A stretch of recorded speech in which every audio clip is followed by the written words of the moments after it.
But if I say to that family member, hey, what was the best thing that happened at school today? Then they're going to start with the positive, and then again, maybe get interrupted before they get to the negative. Now, if they got suspended, if there's something big going on, they'll tell me. But it's where you put your focus. Now, Bonner example. So with your partner that you've been talking about, try to recall a conversation you've had in the last week, and I'm not going to ask you to share this, because, but a conversation you've had in the last week about Bonner that started as a negative that maybe you could reframe and make a positive. So take about 3 minutes, just a conversation where it started sort of negative, but it could have been positive.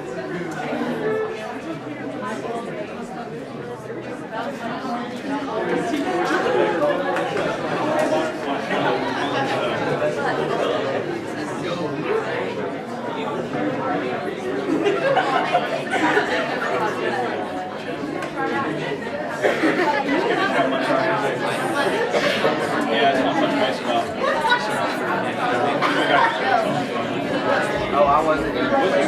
Yeah, Craftsman didn't, but the crazy thing is, what's a good time for me to say? Thank you, man.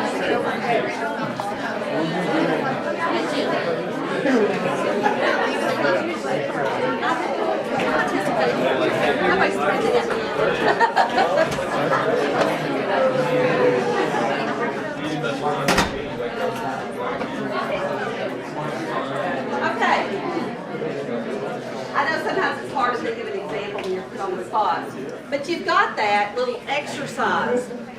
Now, if I were going to hang around and if I were going to see if there was any change in you and how you think about the Bonner program or any other part of your life, then we would have an opportunity for me to really see sort of a transformation and for you to feel a transformation in the way you talk about what you do, how your day is. But let me give you one other example, and then I'll get to the but. This is an example of how an entire organizational tool has been reframed. How many of you have heard of a SWOT analysis? Anybody heard of a SWOT analysis? Remember what it stands for? It's like Strengths, weaknesses, strengths, weaknesses, opportunities, threats. Strengths, yes. Weaknesses, ugh. Opportunities, yes. Threats, ugh. And so you get together, I do corporate training, we do a SWOT analysis, and the entire time would be spent on what two things? Weaknesses and threats. And everybody leaves depressed, and nothing gets accomplished. And so there were a group of people that got together that are appreciative, inquiring people, and they said, well, what if we change the paradigm? And so they kept strengths. Strengths is positive. What are our greatest assets? And then opportunities rather than weaknesses. What are the opportunities that are out there to do better? And then aspirations. What is our preferred future? Where do we want to be in 5 years?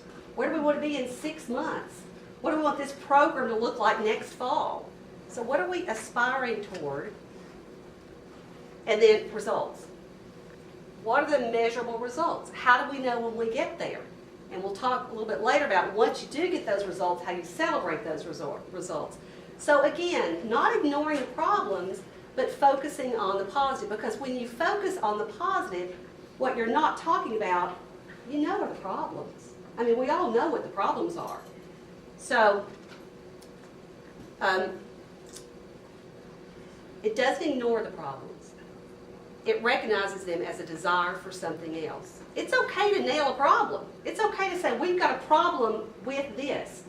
But you don't dwell there. You don't live there. You move on. It can help people locate their past and present experiences of the something else they desire and amplify them. When I do AI training, it's a 4-day workshop. People leave their companies, or companies send them for 4 days. And it has a lot of different elements to them. But in the end, they've shared their stories and they've come to the point of what they want and how are they going to amplify them. So it's kind of hard to put it into 30 minutes, but it gives you an idea of some of the tools that it uses. Reframes problem statements, I've said that. People learn by inquiring into the underlying causes of their successes. so that they can create even more successes. What makes you successful? And if you keep repeating the same mistakes and focus on those mistakes, you're not going to be successful. But if you say, I did really well in this class because I did this, this, this, and this, then the logic would say, well, do this, this, this, and this in the next class. You'll be successful. The successes then crowd out the problems. So there's 5 core values. This is the lesson part. 5 core values. One is that words create worlds. Words have power. And your choice of words can have power. They hurt people. They tear apart relationships. They tear down institutions. They have a lot of power. And so the constructionist principle would say you choose words that create the world that you want. And world is pretty global. You can choose words to create the relationship you want, to create the work environment that you want. Inquiry creates change.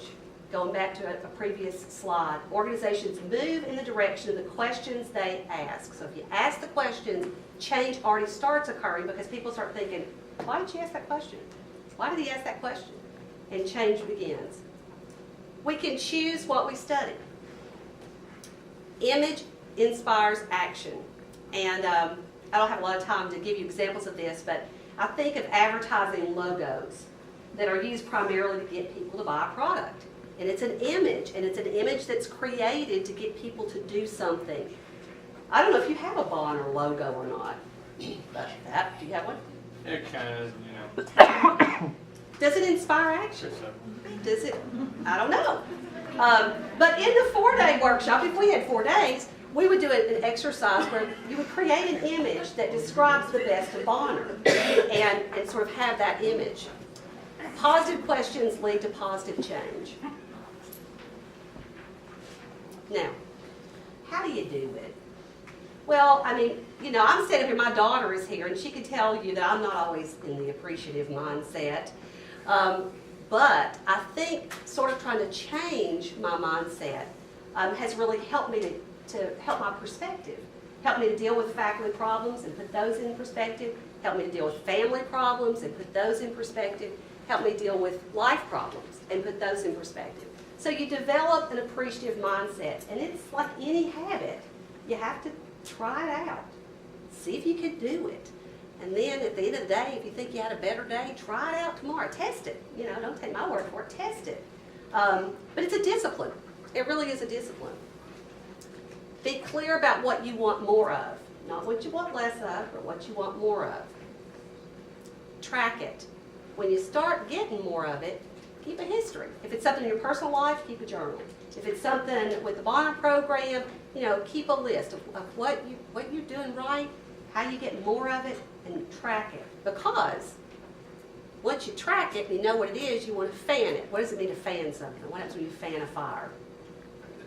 It's big. Bigger, bigger. So it's good. We already established it's good. We already established we want more of it. We started tracking it. We know it's working for us, and so now we want more of it. Obviously, we're going to fan it.